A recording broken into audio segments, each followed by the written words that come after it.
No se dejen perturbar ni se alarmen tan fácilmente por los que dicen que el día del Señor ya ha comenzado. Estudiemos juntos, Segunda de Tesalonicenses, capítulo 2. Nuevamente, bienvenidos amigos, amigas a Momentos de Esperanza. No te desanimes, no te quedes. Recuerda que lo único más importante es que te ayudemos y te motivemos a que abras la Biblia y que tú de manera personal ores a nuestro Señor. Recuérdalo, todos los días un capítulo de la Biblia, porque eso es lo que realmente transforma todo nuestro ser. ¿Sale? Muy bien, pues ánimo. Vamos al capítulo de hoy. El capítulo de hoy muy interesante es la explicación. ¿Por qué se escribió la segunda carta a los de Tesalónica? Bueno, porque el capítulo de hoy nos dice la razón. Versículo 1, número 1, pero con respecto a la venida de nuestro Señor Jesucristo y nuestra reunión con Él, os rogamos, hermanos, que no se dejen mover fácilmente de nuestro modo de pensar, ni os conturbéis ni por espíritu, ni por palabra, ni por carta, como si fuera nuestra, en el sentido de que el día del Señor está cerca. Ojo, habla de venida del Señor, la parusía, la palabra en griego. Esta venida, la segunda venida de Cristo Jesús, recordemos que era una de las enseñanzas bíblicas que más abrazaron los de Tesalónica. Ellos abrazaron con mucha fe esto. Sin embargo, el enemigo siempre pervierte, siempre logra meter perversión aún en los planes de Dios y aún en la palabra de Dios. Así que logró que ciertas personas empezaran a enseñar que ya estaba comenzando, que ya Jesús ya estaba por venir. Y eso daba como resultado temor y agitación desmedida. Y también, como lo vamos a ver, algunos hasta habían dejado de trabajar. Bueno, ya se había hecho todo un conflicto. Entonces aquí hay algunas palabras claves. En primer lugar, dice, les rogamos. Y esto es importante porque recordemos, Pablo siempre habla del corazón al corazón de sus hijos. No es obligación, no es a la fuerza, no es con autoritarismo. Segundo, versículo 2. No se muevan, no se dejen engañar, no se dejen perturbar. Esto implica que la enseñanza sobre la venida de Jesús ya se les había dado. Ya lo habían explicado, ya lo habían entendido, ya lo habían estudiado. Sin embargo, con estos nuevos maestros, estos falsos maestros, ellos debían entender que no deberían moverse, no fueran personas fácil para ser engañadas. Y mis amigos, eso es importante. Si nosotros vamos descubriendo verdades bíblicas, si nosotros vamos entendiendo la palabra de Dios, debemos abrazarla, debemos aferrarnos y debemos analizar lo que se nos dice, pensar lo que se nos dice de tal forma que no nos muevan, no nos sacuden. También dice el versículo 2, que no se turben o conturbéis. Esta expresión, les digo, que implica esa alarma, esa perturbación, ese estado en que hay como un tipo de psicosis. No, mis amigos, por eso es bien importante esta carta, porque nosotros debemos tener claridad sobre cómo actuar ante la venida de Cristo Jesús. Ayer estudiábamos que lo más importante ante la venida de Jesús es nuestra preparación. Más que saber cuándo va a venir, lo importante es que tú estés listo. ¿Por qué? Porque, mis amigos, nosotros ya hemos estudiado que si hoy nosotros morimos, pues hasta ahí se acabó el tiempo de gracia para nosotros. Así que aunque el Señor venga en 5, en 10 años o venga dentro de un mes, lo importante es que tú estés listo hoy para morir y saber que mueres en Cristo Jesús. Entonces, por eso no debemos andar con una psicosis, con un miedo, sino con una confianza de cada día caminar con nuestro Padre Celestial. Ojo con eso, me parece muy importante. Ahora, las maneras en las que estaban argumentando estos falsos maestros, dice ni por espíritu. Esta expresión tiene que ver con una visión espiritual, como que tuve un sueño y ya esto va a pasar. Ojo, cuidado con los que dicen tuve un sueño. Cuidado con los que dicen Dios me habló. Ojo con eso. Eso aquí estaba siendo usado de una manera perversa. Y también actualmente hay muchos líderes espirituales, predicadores que dicen el Señor me enseñó, el Señor me mostró, el Señor me dijo. Amigos, tengamos mucho cuidado porque esos son argumentos, regularmente son argumentos para mostrar un engaño, algo que me conviene a mí. la palabra del Señor tiene suficiente información para que nosotros sepamos qué es lo que el Señor quiere. Por supuesto, la palabra de Dios no nos dice que el Señor dará sueños y dará mensajes a su pueblo. Sin embargo, estos mensajes pues nunca están en contra de lo que ya está escrito. Pero de manera general, mis amigos, el ser humano le encanta las cosas sobrenaturales, le encanta que le digan cosas así alarmantes, llamativas. Tenemos la palabra de Dios segura. También dice ni por palabra, es decir, por mensajes, ni por carta.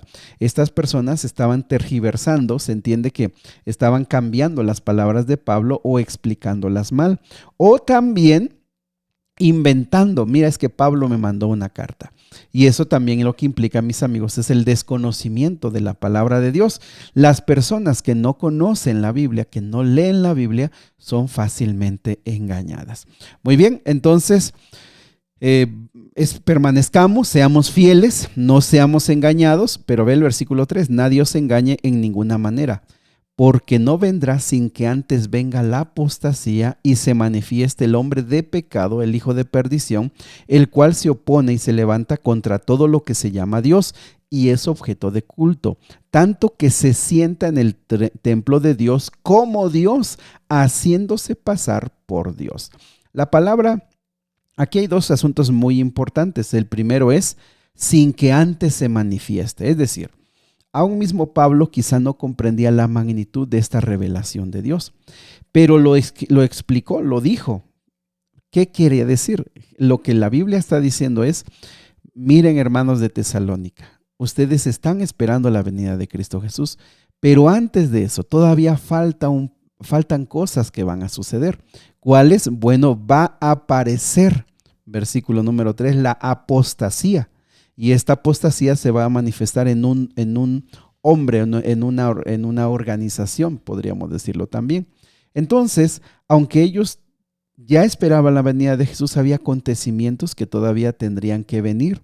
Y eso, mis amigos, también nos deja la lección de entender que las cosas que Dios ha establecido van a llegar a su hora y en su momento.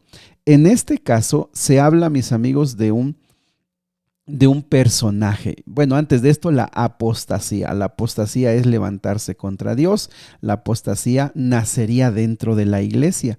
Y nosotros lo vamos a ver cómo conforme, bueno, ya hemos ido avanzando en el estudio de la Biblia y cuando lleguemos a Apocalipsis, pues vamos a tener claro cómo dentro de la misma iglesia, pues venía el engaño, comenzó a levantarse falsos maestros. Ya lo hemos venido estudiando en Corintios, en Gálatas, bueno.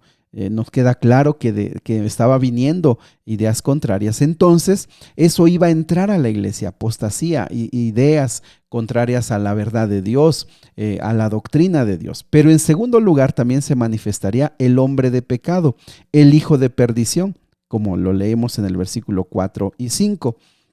Históricamente, los cristianos han identificado de manera general a este personaje como el sistema papal. El sistema papal, así se le ha identificado por todas las características que aquí se describen.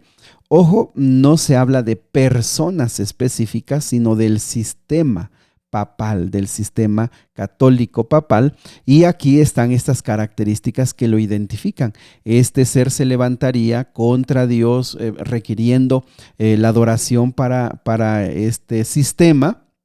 Y a su tiempo, mis amigos, esto se dio como evidencia. Ya lo leímos un poquito en el libro de Daniel y también lo vamos a ver quizá otro poquito en el libro de Apocalipsis.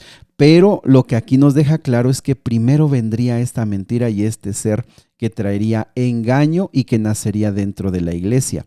Versículo número 5 dice, ¿no os acordáis que cuando yo estaba todavía con ustedes les decía esto? Ahora ustedes saben. Miren el versículo 6. Ahora vosotros sabéis lo que lo detiene, a fin de que a su debido tiempo se manifieste. Fíjate que esta expresión lo que deja claro es que había algo que todavía detenía la manifestación de este sistema.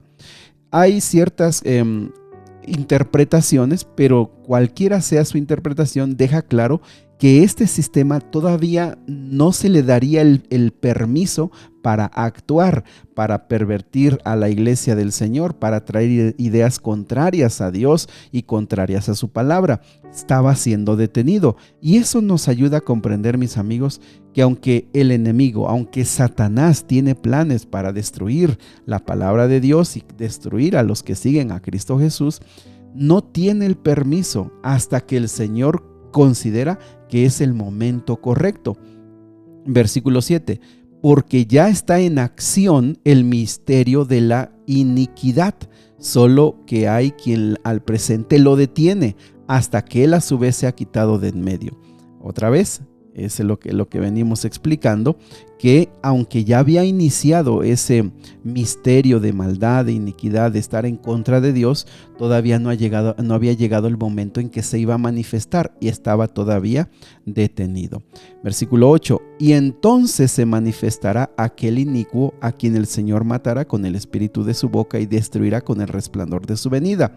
Inicuo cuyo advenimiento, y ojo, aquí hay una palabra muy importante, versículo 9, la palabra advenimiento. Este sistema papal, que al final de cuentas representa a Satanás, dice que va a ser destruido por el resplandor de la segunda venida de Cristo Jesús. Pero ve el versículo 9, dice: inicuo cuyo advenimiento es por obra de Satanás, con gran poder y señales y prodigios mentirosos. La palabra advenimiento es clave porque también esta palabra se usa para la venida de Jesús, la palabra parusía.